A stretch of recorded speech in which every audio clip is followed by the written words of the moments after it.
These dowels are bonded in with some kind of German Loctite, whatever. There's no getting these out. They are in there. The splines should be lined up, but I'll need you to kind of pull the wiring loom out of the way. Ah. Yeah. Okay. Ah. Yeah. There we go. There's your bolts. There we go. They can hang on the dowels. That's fine. Yeah, but police. Oh no. Actually, wait a minute. Is there a torque spec thing for them? A torque spec? Yeah. Yeah. Okay. Here. No, that was a joke. This is inappropriate. This is a family-friendly channel. It's turned into a vlog now, ain't it? Vlog? Vlog. What? Two people talking random ass stuff? Sorry, random stuff. Can't be swearing. That's bad. Vlog. That's what young guys do. Ugh. Yeah. They talk about random stuff. Next thing they're fixing something. Next thing they're downtown buying something to eat and jumping something random. And they're back working on it again. And like you can't. I refuse to be a part of that frickin' scene. Garbage. Garbage for your eyes.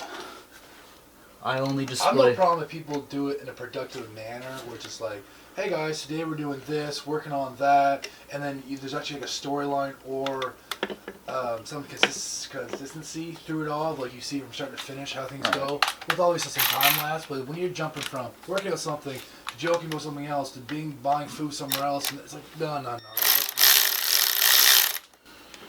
Well, yeah, because how's that supposed to work when you fast forward 10 seconds?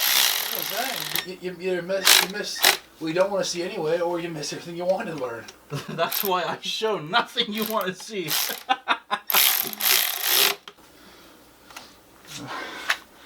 I will bore you to death. Something that many people will say, oh, motorcycles are so much easier, they're so simple. Yes, they are. They're beautifully simple in a lot of ways. What people don't realize is when you're good at something, it looks easy to other people. Likewise, because everything is it looks so simple, wiring and finding the roots for it is incredibly difficult. I am an idiot. I am at a particularly interesting crossroads right now where I have the opportunity to make my life or someone else's life way easier in the future, when I may or may not be the owner of this. Although I did promise my daughter in her journal that it'd be an heirloom item, although now that she's got a little brother on the way, we'll see about that. Behold, one of the greatest transmission jacks to ever exist, the garage wheelie stool. All right. Will she work? Will she work? Oh, crap. Yes, but... There's always a but. Come on. Almost. Yeah!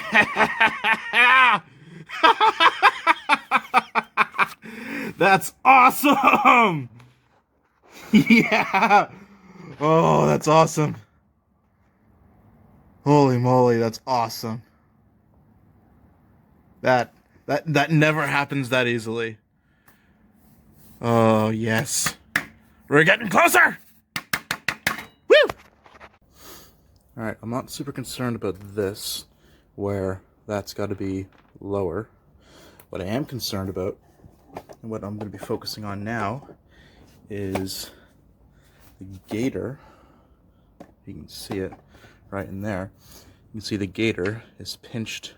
So there was no need for the pick. It was just a matter of, pushing the swing arm a little more forward. Sometimes brute force is plenty fine. I still can't believe this. This is... You ever watch that scene in Pulp Fiction where Samuel L. Jackson doesn't die? Like all the bullets go flying past him and he's... Alright, for those who know, they know what this is. They also know what this is. And they know why this is so frickin' ugly. I apologize to anyone who is a tool and die maker or any machinist. My sincerest apologies. I know the correct way to do this, and I know how to do it. I just don't have the tools. I'm sorry. Rotate it in counterclockwise till you feel the threads hump over, And that is a guaranteed way you will never strip threads. That can just temporarily go like that. That's going to be threaded in a whole lot more, but for right now, this is fine. Let's go to the other side now. Now, correct me if I'm wrong, but if I recall correctly, if you add any kind of grease, lubricant, or thread locker or whatever to threads of a fastener, do you need to reduce the torque? And if I'm remembering correctly, the reduction in torque is like 30%. Can someone tell me if that's correct or not? Nicely greased up. And we're gonna find the center. We're gonna take a deep breath and we're gonna center ourselves and we're gonna go boop. Alright, the prop shaft is now in with the final drive unit. All it took was just kind of some fettling. You gotta pick it up by the final drive, push it, get the splines roughly lined up, and then just kind of rock it back and forth, rock the crown wheel back and forth, and eventually just kind of work your way in. Something I reckon probably not a whole lot of people know is for something that weighs a whole ton, it actually is fairly substantial, it's entirely straight through. Boom! Yeah! Ladies and gentlemen, just because you run out of tools doesn't mean you gotta run out of creativity. That's 10 pounds over roughly 6 inches. That gives me my 5 foot-pounds. Where is that locked? There it is. Wait, what? Yo! This expired almost 20 years ago. Used by May of 2006.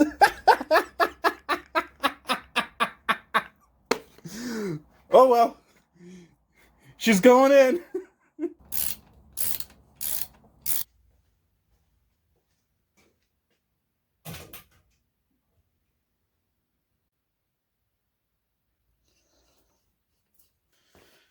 Wait a minute, before the wheel goes on. Need to change the fluid. Also, I am a man of my word. Oetiker clamps be damned. Frickin' needlessly complex. No need to reinvent the wheel. American-style worm gear clamps, perfectly fine. These, tova e bukluk. Goliam bukluk. Kuchka. Always do your fill plug first. There's no use in doing your drain plug first if you can't refill the damn thing. Oh my god. That is needlessly tight. Jeez, where'd this thing go? Jiffy Lube?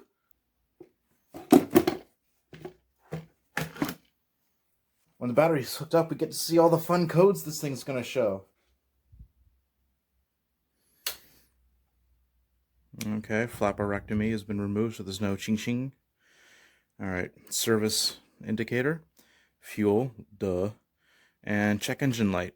I'm assuming that's for the O2 sensors. And, okay. Well, we'll carry on then. $41 is ludicrously expensive. However, if you go back and watch my service video about the R9T, don't use that castor oil. $41 might be ludicrous, but, you know, this whole journey's been about 1,200, 1,300 Canadian dollars. Just buy once, cry once. It's fine. Alrighty. The final drive, the rear end, gets 180 milliliters. Look at that honey. Oh, that's beautiful. This makes perfect sense to me, but apparently to the Germans it doesn't. Or at least BMW. So, on the final drive, it's T40 to fill it, and the T45 to drain it. In the gearbox, it's T45 to fill it, but then a 19mm external hex to drain it. Just use the same fastener. Like, why? What gives? Would it? It's not. That's not even a T45. T50. Point proven. All right. See if I can't strip this one. Just in case. Let me ask you something. If magnets lose their magneticness as temp increases, at what point does a drain plug magnet become moot? Because if it gets hot enough, it's not going to stick, right? Someone smarter than I needs to figure that out, or at least tell me. I'd appreciate that. I suppose now this is where little Johnny would ask, Mommy, where do F900s come from? My apologies for time traveling and not showing you guys. The fuel tank's back on. The other trim bits and farkles are all set up. Before we start the bike, which is imminent, believe me, I'm very excited. This marks like the home stretch. I have made notes to future me, or my offspring, or heaven forbid, if this is ever sold or stolen. If nothing else, it'll make a fun little trinket for someone in the future. Pre-flight checklist. We've got wheel. It's not torqued down, it's torqued a la muscle. Flapper valve is connected. If you don't connect it, you do get an engine code on the dash, or well, on the gauge, but it's fine. All the intake boots are nice and snug. Battery is indeed connected. Key is in the ignition. The fuel system was not touched. Swing arm is entirely torqued. I put white paint on it, and I'll be riding for the first little bit without the cover on, just to make sure that it doesn't move. That would be catastrophic if that nut were to walk back out. Other than that, I think we're ready to rock and roll. We are ready to start. It's not going to be a big event because it should start, but you never know. It's German. I've been wrong before. Contact.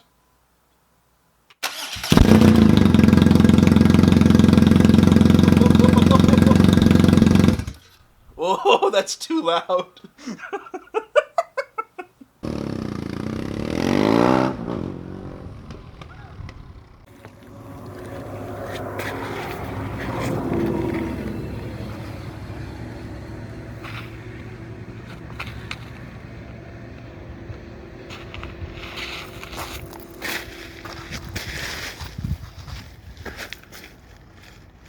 Woo!